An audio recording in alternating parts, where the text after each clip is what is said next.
Alors, j'aime énormément ma femme. Est-ce qu'il y a des couples mariés ici? Oui. Enfin, des couples mariés, des couples, oui, mariés, j'espère. Sinon, c'est en devenir. Eh bien, le mariage est un défi. Jésus a dit, Marie, aimez vos femmes. Oh. Sylvain, il m'a dit, tu sais, nous, à l'église, c'est dynamique. Tu dis un truc, ils répondent. Là, je me suis dit, les foules vont dire, comme Christ a aimé l'église. Vous connaissez ce verset? Marie, aimez vos femmes comme... Ah, c'était encore... bon, ça, vous ferez mieux tout à l'heure, d'accord? Et c'est vraiment un défi parce que Sylvain nous a dit élevez vos voix, dites à Jésus combien vous l'aimez. Et c'est vrai que moi j'ai grandi dans une famille chrétienne et puis à un moment donné, Jésus je t'aime, t'entends ça depuis que tu as 3 ans et tu te poses la question est-ce que je t'aime vraiment Jésus?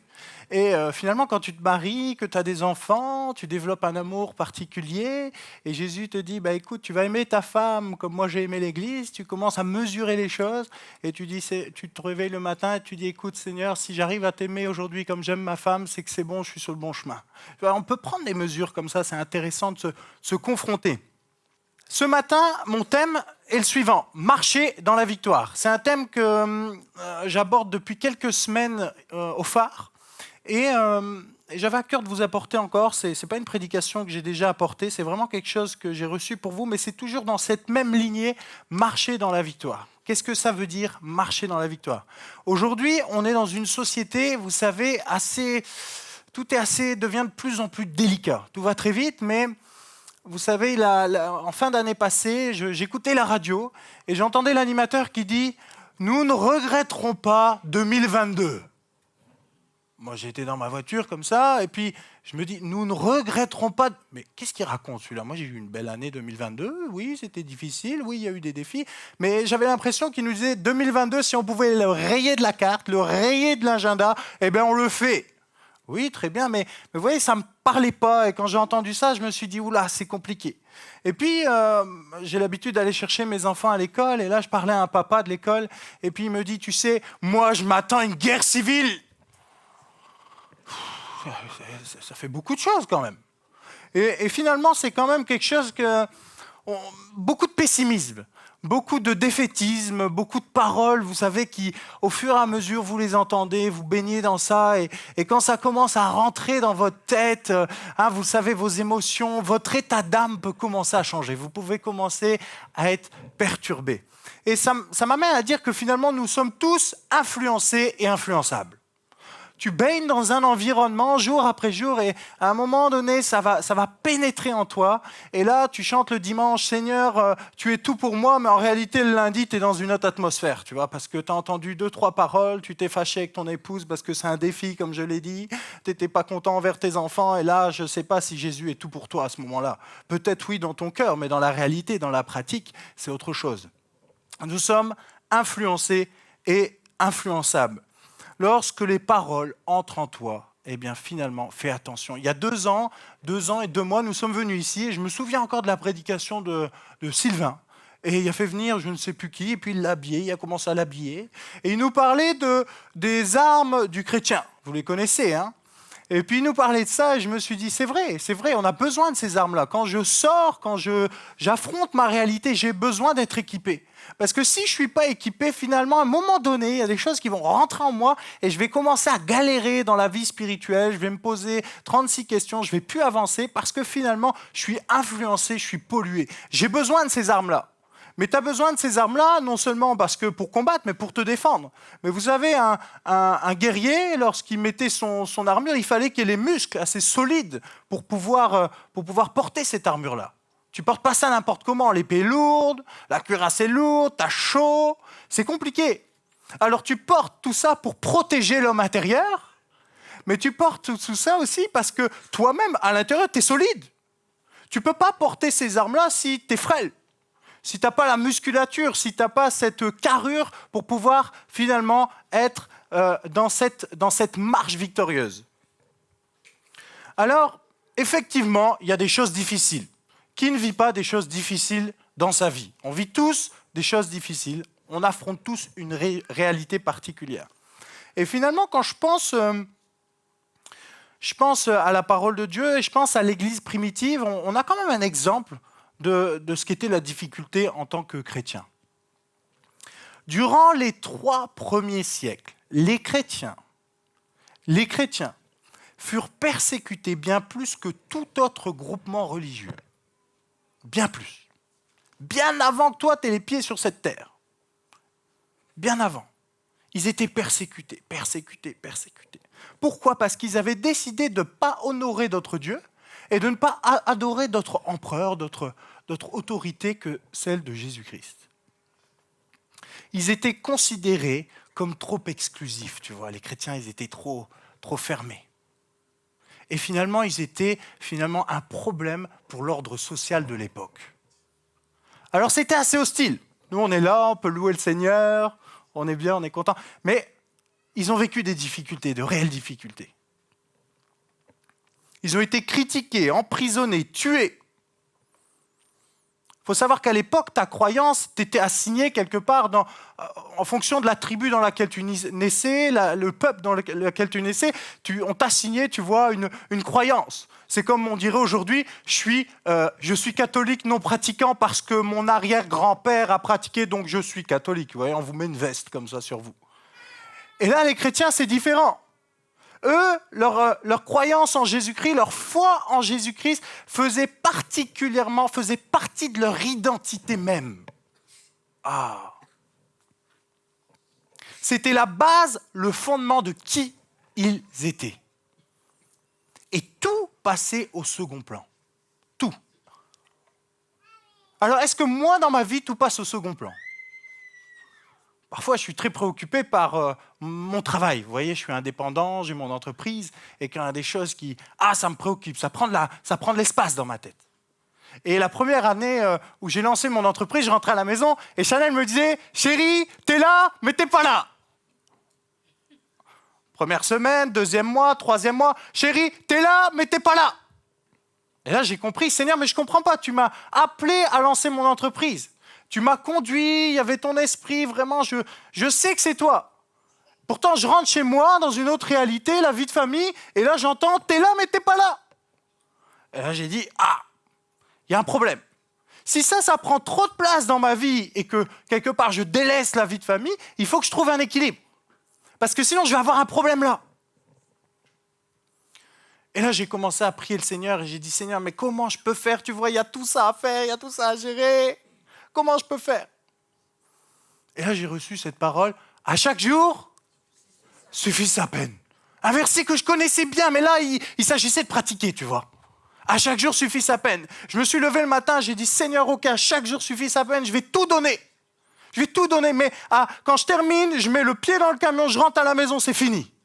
Et là, j'ai commencé à réussir, à me détacher de certaines choses qui me préoccupaient. Et parfois, vous savez, il y a des choses qui n'étaient même pas finies. Et je disais, Seigneur, à chaque jour suffit sa peine. Ça veut dire que demain, je vais encore mieux travailler. Et je peux vous assurer que j'ai vu la gloire de Dieu dans ces situations-là. Et ma femme, elle était contente parce qu'elle s'est dit, ça y est, mon mari est là. Il peut s'occuper des enfants, il peut faire le bain, voilà. Et puis, voilà, la vie de famille, c'est important. Tu ne peux pas délaisser les choses comme ça parce que... Oui, Dieu te conduit, et puis voilà. Non, Dieu m'a conduit. Mais il fallait à ce moment-là que je mette en pratique quelque chose de nouveau qui était encore méconnu pour moi. Alors nos amis de l'Église primitive vivaient finalement dans un contexte difficile, dans une culture de la honte et de l'honneur, où la vengeance était attendue. Quand il y avait un problème, il fallait que tu te venges. Et les chrétiens ont commencé à vivre différemment. Et eux, qu'est-ce qu'ils ont commencé à annoncer ? Ils ont commencé à annoncer le pardon, la réconciliation, tout en étant eux-mêmes sous l'oppression. Ils sont forts, les gars. Moi, quand je vois ça, et que j'ai un petit problème, et que je ne suis pas content, et que je me retourne vers tous ces passages, et je dis, waouh, qu'est-ce que vous viviez quand même ? Une liberté tout en étant sous une oppression invraisemblable. C'était vraiment pas facile. Comment est-il possible de vivre dans un tel contexte? Comment est-il possible de vivre autour de gens qui me disent que 2022, il faut l'oublier? Comment est-ce que je peux vivre dans ma vie où tous les entrepreneurs ils me disent que c'est plus possible, tout est compliqué, de toute façon on ne gagne plus rien? Comment je peux vivre dans une société où on me dit que l'éducation, voilà, il n'y a plus rien de bon, et ceci et cela, et vous voyez, on baigne là-dedans, et puis c'est le défaitisme, le pessimisme, c'est compliqué. Moi, je suis enfant de Dieu, et il va falloir que je trouve une solution à ça, parce que je ne peux pas me laisser, vous voyez, je ne peux pas me laisser tirer vers le bas. Est-ce que tu es d'accord avec moi? On ne veut pas se laisser tirer vers le bas. Eh bien, ces chrétiens-là, vous savez comment ils vivaient? Ils vivaient comme si Jésus revenait demain.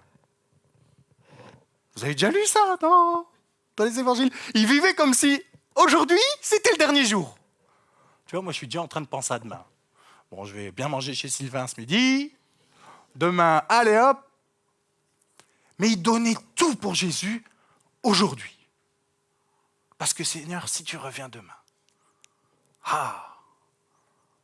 Mais nous, on ne vit pas vraiment comme ça. Alors, on va lire un premier passage.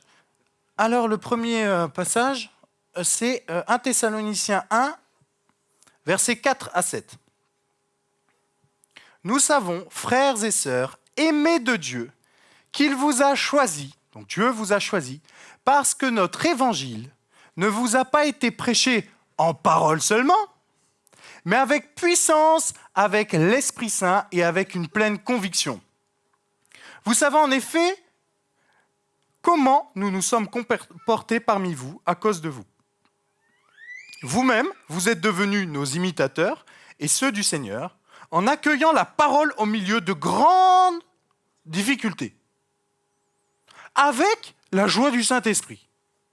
Ainsi, vous êtes devenus un modèle pour tous les croyants de la Macédoine et de l'Achaïe. Alors là, c'est une lettre qui est écrite par Paul, d'accord, qui est envoyée là-bas, et on voit quel beau témoignage quand même. Ça, c'est un beau témoignage. Et ici, la première chose qui est notable, c'est qu'il y a une différence qui est faite entre un évangile prêché en parole et un évangile prêché en puissance avec le Saint-Esprit. Ça m'intéresse. Qu'est-ce que ça veut dire, ça? Premier point. Deuxième point. Il y a la question du comportement. Nous nous sommes comportés. Vous avez vu notre attitude. Tu as vu comment je vivais au quotidien? Intéressant. Troisième point.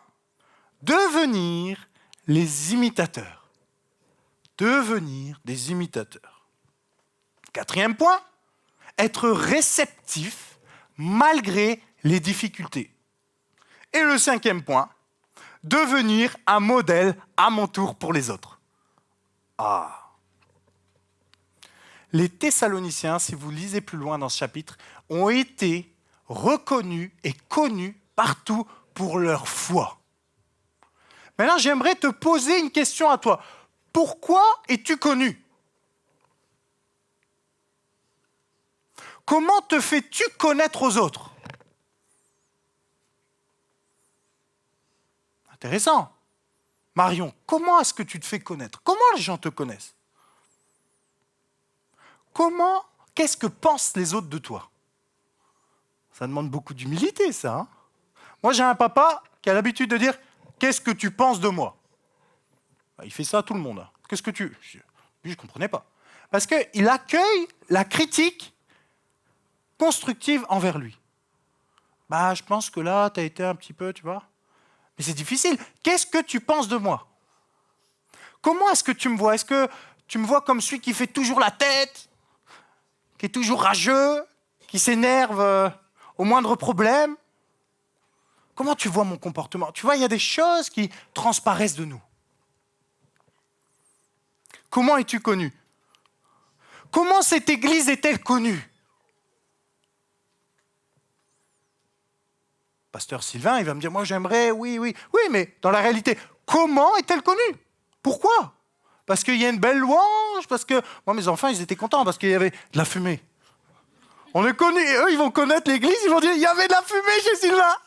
Ils vont s'en souvenir, vous voyez, parce que ça les marque à ce moment-là, ils voient quelque chose. Joy, elle va me dire, il y avait de la lumière. Et puis après, ils vont nous dire ce qu'ils ont vécu, vous voyez, en réalité, dans les salles derrière. Comment es-tu connu? Comment est-ce que ta famille te connaît? Moi, vous voyez, je suis le dernier d'une famille de 8 enfants et vous êtes le 8e, donc à un moment donné, il faut faire sa place, hein, il faut se faire connaître au milieu de la famille. Donc j'étais un petit peu le guéluron de la famille. Et Chanel me disait, franchement, parfois, tes frères et sœurs, ils te connaissent pas comme moi je te connais. Parce que moi, là, ensemble, j'ai le Alexis sérieux, mais eux, ils ont le Alexis, le guéluron. Comment ça se fait? Vous voyez? Et là, j'ai compris que ce serait intéressant qu'ils voient qui je suis, finalement, différemment. Ben, c'est ma responsabilité.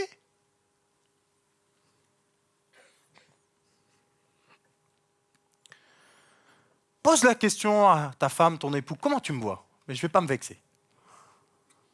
Par contre, tu te mets d'accord, hein? Il n'y a pas de susceptibilité ici. Hein? Sinon, ça va mal finir. Vous allez dire, ouais, pasteur Alexis nous a dit ça, ça a fini en dispute.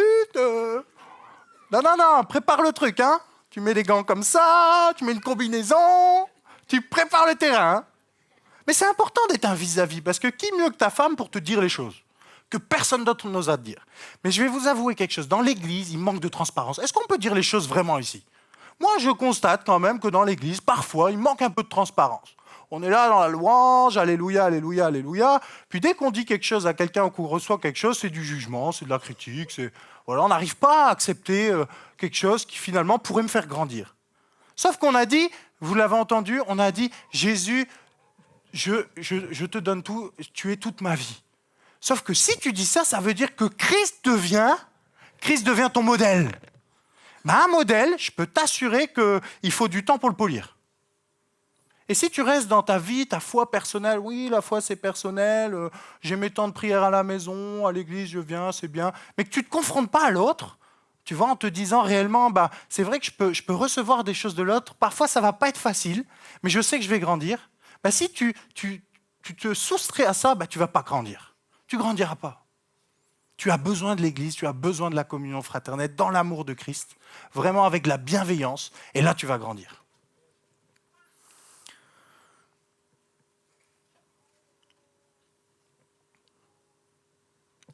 La parole de Dieu est puissante et efficace. Donc on a lu ce premier point, pas la parole seulement. Il y a un temps pour la parole, il y a un temps pour discuter, pour mettre en place des choses, et puis il y a un temps pour mettre en pratique. Jésus, vous n'êtes pas sans savoir qu'il était quoi? Il était charpentier. On dira dans la Bible, le fils du charpentier. Et plus tard, vous allez lire, c'est quelque chose qui est très subtil, mais on va dire Jésus le charpentier. Ça veut dire qu'il était apprenti, et à un moment donné, il a eu le titre de charpentier. Donc c'était plus un rigolo, tu vois.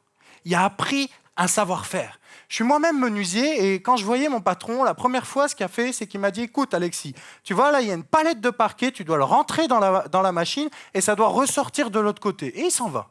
Alors moi, j'étais novice, je prends la planche, je la mets dans la machine et j'étais content parce que j'avais fini ma palette. Et je me suis dit « J'ai été vite, super, je suis efficace. » Et là, il vient voir, il regarde, il retourne les planches et il me dit « Tu vois là, tu as tout raboté dans le mauvais sens. » Donc là, il y a une palette de 50 mètres carrés, c'est équivalent à 500 € le mètre carré, t'as tout pourri. Et là, il me regarde comme ça, et il rigole, et il dit, tu vois, tu le feras plus jamais.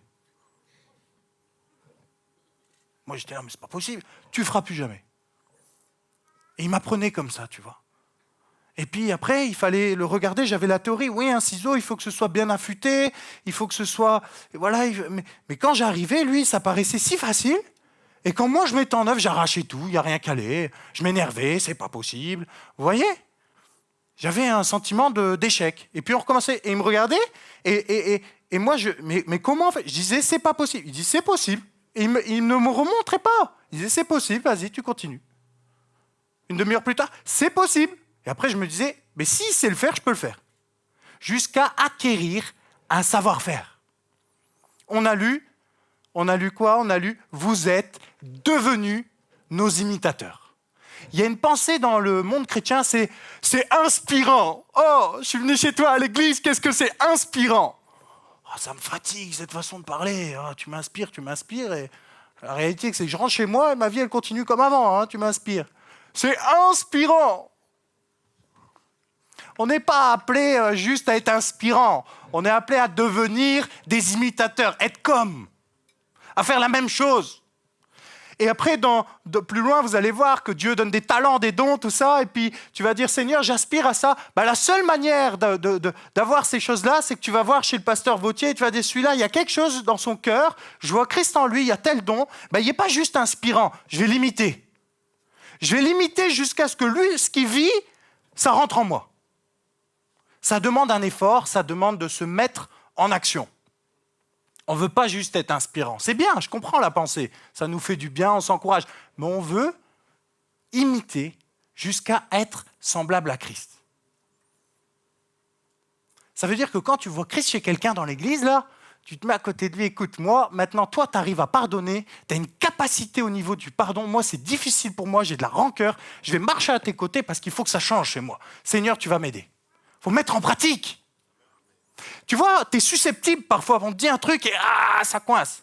Va voir celui qui n'est pas susceptible, il va t'aider. Va voir celui qui a ce que toi, tu n'as pas.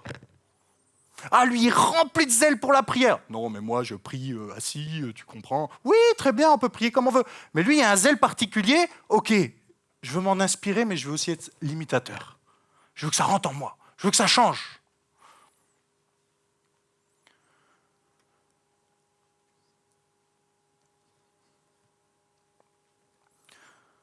Notre état d'âme est parfois rempli de tellement de choses qu'on a du mal à ressembler à Christ.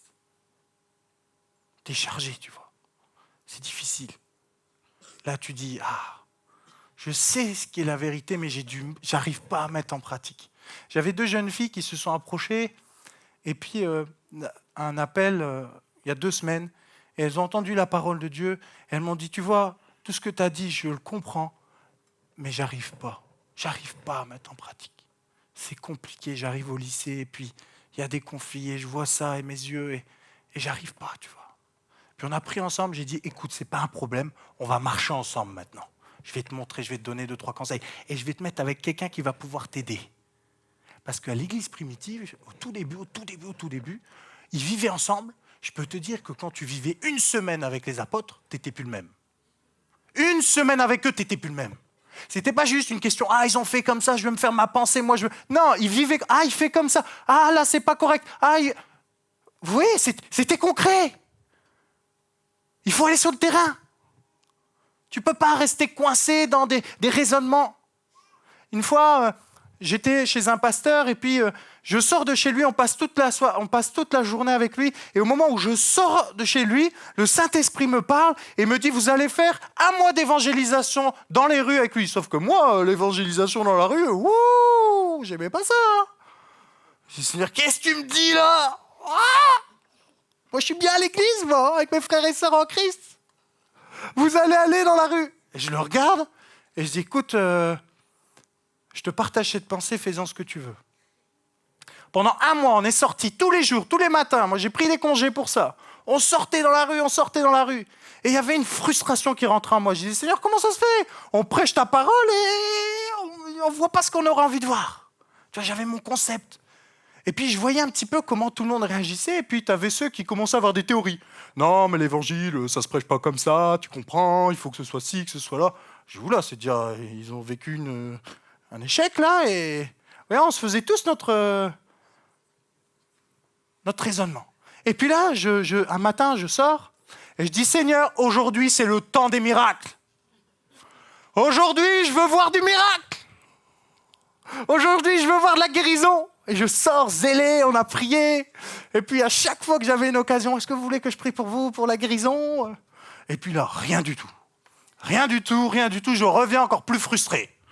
Seigneur, franchement, ta parole, là, c'est quoi ces histoires? Moi, je suis pragmatique. Et le lendemain, je me suis humilié. J'ai dit, peut-être que mon attitude de cœur n'est pas la bonne. Et j'ai dit, Seigneur, voilà, demain, je sors et je ferai ce que tu me demandes de faire. Et là, j'étais plus pareil, j'étais comme ça. Je marchais, je voyais les gens, et puis d'un coup, je vois une dame comme ça, un monsieur, pardon, avec sa fille, et puis on va aller prier pour cette dame. Et puis là, on prie pour la jeune fille, elle était en canne comme ça, elle s'est mise à courir tout autour de la rue, comme ça, complètement guérie. Je dis, qu'est-ce qui se passe? J'ai rien fait de spécial. J'ai juste dit dans le nom de Jésus, sois guéri. Qu'est-ce qui se passe? Ensuite, il y a un jeune homme qui donne sa vie à Jésus plus loin. Et puis ce jeune homme, qu'est-ce qu'il fait? Il donne sa vie à Jésus, il est touché. Et on dit, écoute, est-ce que tu veux recevoir le Saint-Esprit? Comme ça dans la rue. Je dis, mais qu'est-ce qui m'arrive, Alex? Qu'est-ce que tu fais? Ça, c'est dans l'église. C'est quand il y a le louange, quand il y a la fumée. C'est là le Saint-Esprit, tu vois. C'est chez le pasteur Vautier, le Saint-Esprit. C'est pas là. Il n'y a pas l'ambiance. Tu comprends ce que je veux dire? C'est pas propice. Et puis là, on prie pour lui, on était à 3, je mets la main sur lui, et là, il commence à parler en langue. Je vois le gars qui est au café, qui regarde comme ça, qu'est-ce qui se passe? Les gens qui commencent à... Et là, j'avais l'impression d'être dans l'Acte des Apôtres, tu vois, où les foules, elles arrivent parce qu'il y a un truc fou qui se passe. Et là, j'ai dit, Jésus, c'est ça l'évangile? C'est puissant? Ah, mon cœur, il était changé, là. Par contre, moi, je suis vite frustré, tu vois, j'ai un problème, je suis vite frustré. Et là, je dis, Seigneur, moi, ce que j'ai vécu là, je veux le revivre. Et tu vois, dans l'église, je ne le vis pas. Alors moi, si c'est comme ça, à l'époque, j'étais responsable des jeunes, j'ai dit, moi, si c'est comme ça, l'église, ça ne sert à rien. Vous voyez comment je parle? Je suis grave, moi, avec Dieu. Je t'invite à être sincère avec Dieu. C'est pas de lui cacher. Sois sincère avec Dieu. Et puis là, je viens à l'église, j'étais comme ça. De toute façon, ici, il ne se passe rien. Dans la rue, il y a plus de choses. Et puis là, le prédicateur, il vient et il fait un appel. Et je dis, Seigneur, s'il te plaît, faut pas qu'on m'appelle pour prier pour les gens devant. Hein. Comme j'étais responsable des jeunes, dès qu'il y avait un jeune qui s'avançait, c'était à moi d'aller de prier, tu vois. Mais j'étais pas dans le bon état d'esprit. Et là, qu'est-ce qui se passe? Le Seigneur a de l'humour. Il y a un jeune qui avance et puis il vient me voir. Il dit, Alexis, est-ce que tu peux prier pour moi? Tu sais, il était en train d'être recruté dans un club professionnel de football. Et puis il dit, j'ai un problème à la hanche. J'ai signé, mais j'ai un problème à la hanche. Je suis pas à l'aise et j'aimerais que tu pries pour moi. En mon cœur, je dis, ok, je vais prier pour lui. Je dis, Seigneur, on va rigoler maintenant. Parce que moi, je l'ai vu dans la rue. On va voir si ça se passe ici. Et là, je dis, écoute, je vais prier pour toi. En moi-même, je dis, Seigneur, c'est toi qui t'en occupes. Je le regarde dans les yeux et je dis, tu vas être guéri. Alors je dis, tout simplement, dans le nom de Jésus, sois guéri. Là, il me regarde, il fait ça, il dit, ouais, il se passe que... Je dis, calme-toi tout de suite, les émotions, c'est pas ici. C'est pas ici, viens avec moi au fond de l'église, Ah ouais, dans quel état j'étais, hein, là, pas de guérison ici. Hein. Et puis là, je lui dis, vas-y, fais un tour. Et il marche. Et je le vois être de plus en plus content. Et il vient vers moi, il me saute dans les bras, il dit, ouais, je suis guéri. Et il dit, Alexis, j'ai mal au dos. Si je dis, tu t'arrêtes là, hein, on va pas faire tout le... Je suis pas médecin, moi.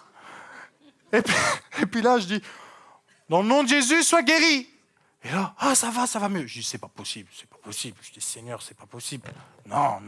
Tu vois, j'étais vraiment frustré. Et puis là, qu'est-ce qui se passe? Il y a une jeune fille qui était partie sur Paris, et donc elle était revenue à l'église pour nous dire bonjour, elle passait voir la famille, et elle vient me voir, Alexis, bonjour. Je dis, attends, arrête-toi là. Je dis, est-ce que t'as pas un problème?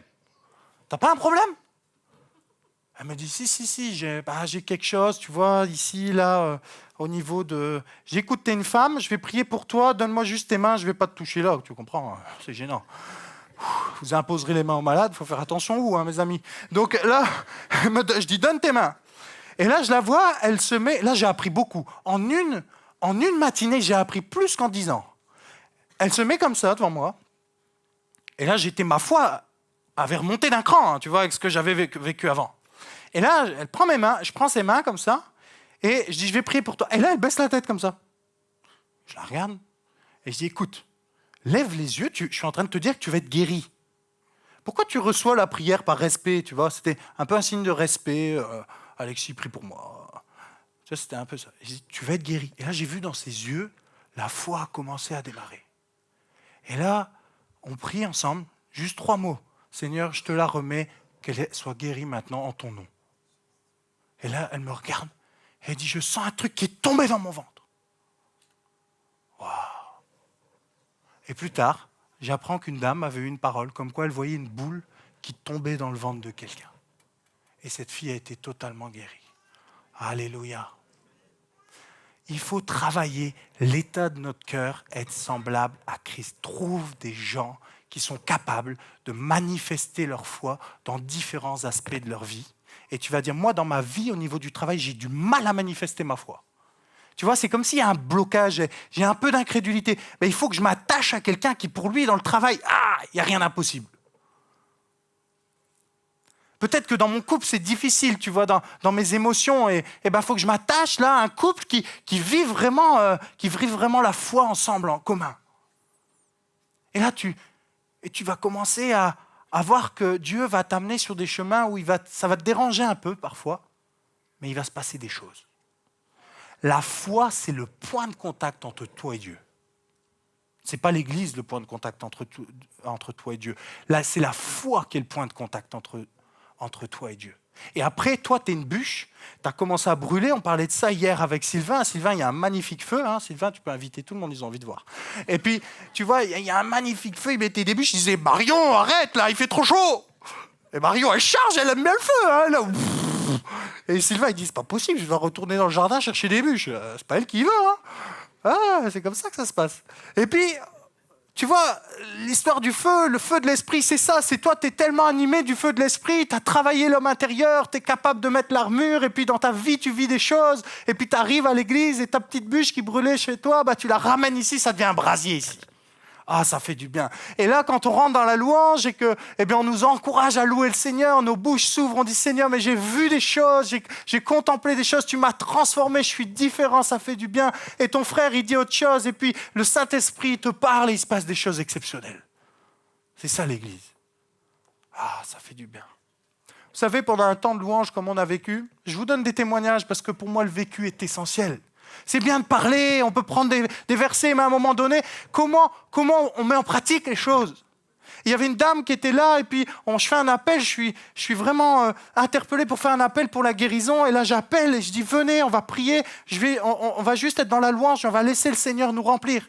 Et là on prie, et moi je touche juste la tête des gens comme ça, et je repars. Et là, 1 an plus tard, le même moment, plus ou moins, vous voyez, parce que parfois il y a des courants du Saint-Esprit, le même moment.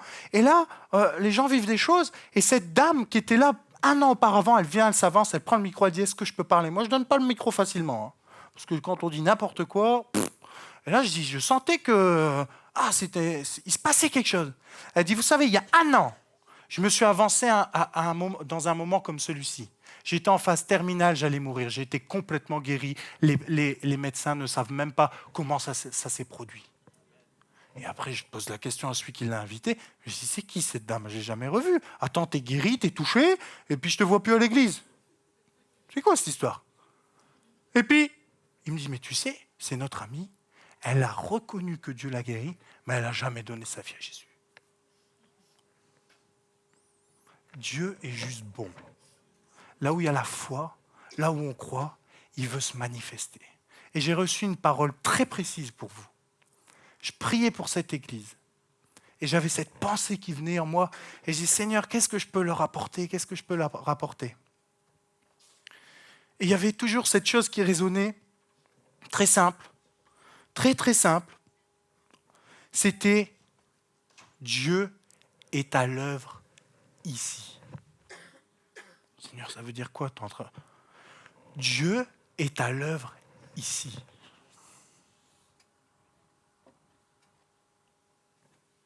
Attends, je vais le répéter. Dieu est à l'œuvre ici. Pourquoi? Parce que ta foi, elle va commencer à grandir un peu. Parce qu'il fait déjà de belles choses.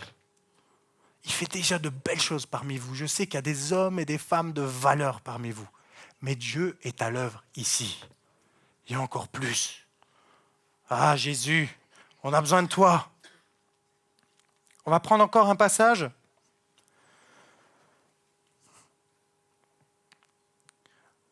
Alors, on va pas tout lire, si vous voulez aller lire chez vous, ce sera intéressant. C'est le chapitre 2 d'Éphésiens. On va parler ici de l'homme qui est livré à lui-même, qui suit sa chair. Dans le premier passage, on ne va pas le lire maintenant, mais on va lire la suite. Et ensuite, on va lire à partir du verset 4 jusqu'au verset 10. Mais Dieu est riche en compassion à cause du grand amour dont il nous a aimés. On l'a chanté ce matin. On a entendu les paroles ce matin. Tu nous as aimés, tu as donné ton Fils. Nous qui étions morts en raison de nos fautes, il nous a rendus à la vie. Il nous a rendus à la vie. avec Christ, c'est par grâce que vous êtes sauvés. Les temps de la grâce. Waouh! Nous sommes dans le temps de la grâce. Il nous a ressuscités et fait asseoir avec lui dans les lieux célestes. Moi, je ne peux pas passer devant ça sans m'arrêter.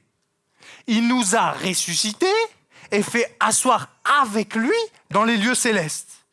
En Jésus-Christ, il a fait cela afin de montrer dans les temps à venir l'infinie richesse de sa grâce par la bonté qu'il a manifestée envers nous en Jésus-Christ. En effet, c'est par la grâce que vous êtes sauvés, par le moyen de la foi.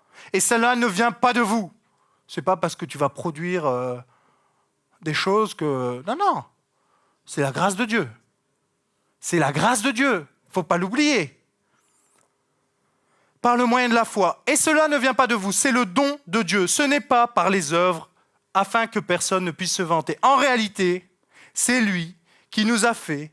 Nous avons été créés en Jésus-Christ pour des œuvres bonnes que Dieu a préparées d'avance afin que nous les pratiquions. Quelle œuvre bonne as-tu pratiquée cette semaine ? Quelle œuvre bonne as-tu pratiquée cette semaine ? Pose-toi les questions chaque semaine. Moi, vous savez, quand à un moment donné, il ne se passe trop rien dans ma vie, je dis, Seigneur, j'ai un problème. Parce que là, il n'y a pas assez d'œuvres bonnes qui se passent. Ça veut dire que quelque part, toi, tu ne changes pas. Ça veut dire que chez moi, il y a quelque chose qui a changé. Ça veut dire que chez moi, il y a quelque chose qui est limitant en ce moment. Soit je suis préoccupé, soit il y a quelque chose qui m'embête, qui me dérange. Vous voyez, mais je commence à me connaître et je dis, Seigneur, il ne se passe pas assez de choses. C'est parce que c'est le problème, il est chez moi. Mais pas le problème sur l'Église, mais pas le problème sur tes responsables, sur ta femme, sur ton entourage, sur ton travail. Le problème, il est chez toi. Et il n'est pas chez Dieu. Et c'est de se dire, Seigneur, qu'est-ce qui se passe ? Parce que tu m'as préparé, tu m'as appelé pour des œuvres bonnes. Mais quelle œuvre bonne est-ce que j'ai fait ? Le verset 6, il nous a ressuscités et fait asseoir avec lui dans les lieux célestes. Vous savez, il y a quelque chose qui est vraiment intéressant, c'est le temps de la grâce est très paradoxal. C'est déjà, mais c'est pas encore. Alors tu dis, mais qu'est-ce qu'il raconte ? C'est déjà, mais c'est pas encore. Oui, c'est déjà, mais c'est pas encore. Jésus est venu sur terre, mais il n'est pas encore revenu. Il est déjà venu sur terre, mais il n'est pas encore revenu. Il s'est déjà passé des choses. Mais tout ne s'est pas encore réalisé. Et pourtant, tout est accompli. Le règne de Dieu est déjà là, mais il n'est pas encore totalement révélé. Quand tu dis à ton voisin, bon, il y a un Dieu vivant, il dit, ouais, c'est bon. Vous comprenez ce que je veux dire ? Ce n'est pas encore révélé à tous. Pourtant, le règne de Dieu est déjà là. Ah. Par la foi, je suis déjà sauvé, mais pas encore libéré de ma carcasse. Et Paul dira, ça m'agace tout ça. J'ai hâte d'être là-haut. Tu vois, c'est déjà, mais c'est pas encore. Ça, c'est le temps de la grâce. On a déjà acquis beaucoup de choses, et puis notre sœur qui nous a dit que Dieu nous fait un cadeau, il t'a déjà tout donné. Mais dans ta vie, parfois, c'est pas encore. Il t'a déjà donné la liberté sur le péché, mais parfois dans ta vie, il y a encore un peu de choses qui couinent. Pourtant, tu es déjà libéré en Jésus-Christ. Il t'a déjà accordé la victoire, et pourtant, le chemin peut paraître long. Il a été dit à Élie, lorsqu'il a fini avec les prophètes de Baal, vous vous souvenez de l'histoire, plus de centaines de prophètes, eh bien, il était complètement abattu parce qu'on en voulait à sa vie, et il était assis là, et Dieu, l'Éternel, lui a parlé et lui a dit, maintenant mange, parce que le chemin est trop long pour toi. Je pense que pour chacun d'entre nous, parfois le chemin est bien trop long, humainement parlant. Et pourtant, Dieu nous attend au bout du chemin. Ça veut dire qu'il y a une promesse pour toi, il y a quelque chose qui doit s'accomplir. Mais toi, tu ne le vois pas encore. Et la seule chose qui peut te faire t'engager sur ce chemin-là, c'est d'être rempli de foi. Parce que sinon, tu vas rester assis là, tu vas dire, il vaut mieux que je meure. C'est trop difficile. J'ai la flemme pour les jeunes. Je suis fatigué. Alors, on est tous fatigués. Mais Dieu t'attend plus loin, alors mange. Mange la nourriture de la parole de Dieu parce que je vais faire des grandes choses pour toi. C'est déjà, mais pas encore. Nous sommes dans ce monde, mais pas de ce monde. Alors on met le bouclier, voilà, j'écoute plus tout ça, ça m'influence un peu trop, ça me fait du mal. Je vais aller dans ma parole, je vais m'enrichir, je vais consolider ma foi et je vais me mettre en pratique dans mon travail parce que moi, je veux être connu comme un homme de foi. Parce que moi, je veux être connu comme une femme qui ne s'arrête pas. Que là où mes collègues ils vont s'arrêter, moi, je vais continuer. Que là où ils vont tous tomber, moi, je vais continuer. Parce qu'il y a quelque chose qui fait que le chemin qui est trop long, je suis capable de marcher dessus. Ah. Tu es appelé à marcher dans la victoire parce que tu as déjà la victoire. Tu ne peux pas rester dans le défaitisme. Tu ne peux pas rester les épaules. Tu vois, c'est lourd. Et après, on commence à s'isoler, et puis tout devient compliqué. Alors que Dieu t'appelle pour des belles choses, pour que tu pratiques de bonnes œuvres. Et le Seigneur vous dit, il est à l'œuvre ici dans votre église. Cours pas partout. Il y a l'œuvre ici, parce que toi, tu as la foi, toi, tu as la foi, toi, tu as la foi. Toi, tu vis quelque chose, moi, je vis quelque chose. Ah, on va grandir ensemble. On est une famille, on va construire la communion fraternelle. On va être bénissants les uns pour les autres. On va croire que Dieu peut opérer des grandes choses chez chacun d'entre nous. Et moi, j'ai une phrase qui m'accompagne toute ma vie. Cette phrase, c'est « il faut se décentrer de soi-même pour pouvoir le contempler. » Quand tu es centré que sur toi, ta recherche de réussite, ta recherche de ceci, de cela, ou alors tes problèmes, eh bien, c'est à ce moment-là qu'il faut te décentrer pour pouvoir contempler Jésus. Dire, waouh, c'est incroyable ce que tu fais. Et puis là, à ce moment-là, tu vas pouvoir lui ressembler. Se décentrer afin de le contempler pour pouvoir lui ressembler. Amen. Nous voulons marcher dans la victoire. Est-ce qu'il y a quelqu'un qui veut marcher dans la victoire ici? Moi, je veux marcher dans la victoire. Arrête de courir après la réussite. Parce que Dieu, il t'appelle à marcher dans la victoire. La victoire, ce n'est pas la réussite. La victoire, ça sous-entend un combat. La réussite, c'est je fais tout pour avoir du résultat. C'est moi qui fais pour le résultat. La victoire, c'est j'accepte le combat dans ma vie, j'accepte le combat dans ma réalité, je me revêts de Jésus-Christ, de sa puissance, et je remporte la victoire. Tu ne peux pas fuir. Mais tu peux t'équiper pour réellement avoir un impact. Alléluia.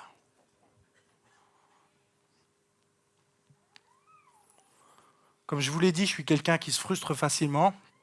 Je vais terminer par ce témoignage-là. Ensuite, j'aimerais qu'on puisse prier si c'est possible.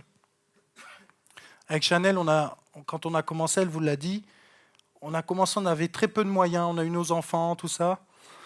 Et le Seigneur nous a amenés à l'école de la foi. Et ma voiture avait un problème. On avait du mal à finir les fins de mois et la 6e vitesse ne passait pas. Et on est allé à un premier culte au phare et puis on avait un deuxième culte dans une autre assemblée. Et je laisse ma voiture à l'époque à mon beau-père. Je rentre chez lui, il me dit « Écoute Alexis, là ça ne va pas du tout ta voiture. Tu transportes mes petits-enfants avec ça. » Ouais, beau papa, je comprends. Vas-y, allonge. Hein. Oh. Hey, les grands-parents ici. Il faut y aller avec les enfants quand même. Et donc, je suis là, je dis, c'est pas vrai, c'est vrai, Seigneur, en même temps. Et donc, on est sur la route. Vous voyez, on est sur la route, on ne parle pas, les enfants sont fatigués, ça dort à l'arrière, Chanel, elle est à ma droite.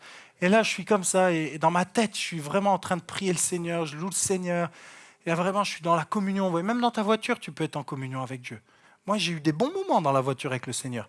Et je suis là et tout. Et d'un coup, j'entends la voix de Dieu qui me dit « Passe ta vitesse avec la foi. » Qu'est-ce qui se passe? Qui me parle? Qui me parle? Là, je suis saisi comme ça. Et là, je dis « C'est pas possible. » Vous voyez, ça se passe en esprit, ça. « Passe ta vitesse avec la foi. » Oh, j'essaye. Je vois Chanel qui se dit « Mais qu'est-ce qu'il fait? Qu'est-ce qu'il fait ?» Et la 3e fois, avec une voix de père, tu sais, autoritaire, mais avec rempli d'amour, qui veut que tu comprennes quelque chose. Ça, ce n'est pas la foi. Passe ta vitesse avec la foi. Et là, en moi, il y a quelque chose qui a démarré, tu vois. C'est comme une flamme. J'ai cru à ce moment-là, parce que je boudais depuis 6 mois. J'ai dit, Seigneur, je ne réparerai pas la voiture, je n'ai pas d'argent. J'étais pas content. Et puis là, le père qui vient, qui dit, pourquoi tu n'as pas mis la foi en action? Ça paraît si simple, tu vois. Et la dernière fois, passe ta vitesse avec la foi. Et là, je passe la 6e vitesse. Elle passe, je me mets à pleurer. Chanel, elle se dit, mais qu'est-ce qui se passe? Je dis, le Seigneur a réparé notre voiture. Oh, je prends mon téléphone, je rentre à la maison. Allô, beau papa, t'as plus besoin d'allonger? Tu sais ce qu'a fait le Seigneur? Et là, je lui témoigne parce que 1 heure avant, il avait roulé avec ma voiture. Je lui témoigne. Et là, il me regarde et il dit, ok, tu vois, quand je lui ai témoigné, sa foi était animée. Il me rappelle 1 heure après, il dit, Alexis, j'avais un Sony broyeur qui marchait plus. J'ai prié pour le Sony broyeur, il fonctionne. Oh, comment Dieu est bon. Un Sony broyeur réparé par la foi en Jésus-Christ. Notre Dieu est bon, il s'occupe de nos besoins, mais il faut que ta foi démarre. Tu vois, ils ont été contagieux. Il est dit qu'ils ont été connus dans la Macédoine parce qu'ils étaient connus pour leur foi. Que cette Église soit connue pour sa foi. Parce que vous allez appeler les choses qui ne sont pas réellement dans vos vies. Vous allez les voir s'accomplir. Pour les projets, pour tout ce que vous envisagez, pour tout ce que le Seigneur vous met à cœur, il faut que ça bouge. Ça bouge déjà beaucoup, mais il faut que ça bouge encore plus. Et au moment opportun, Dieu agit. Et là, on ne peut que contempler. Et on dit, Seigneur, ce n'est pas moi qui ai fait tout ça, c'est toi.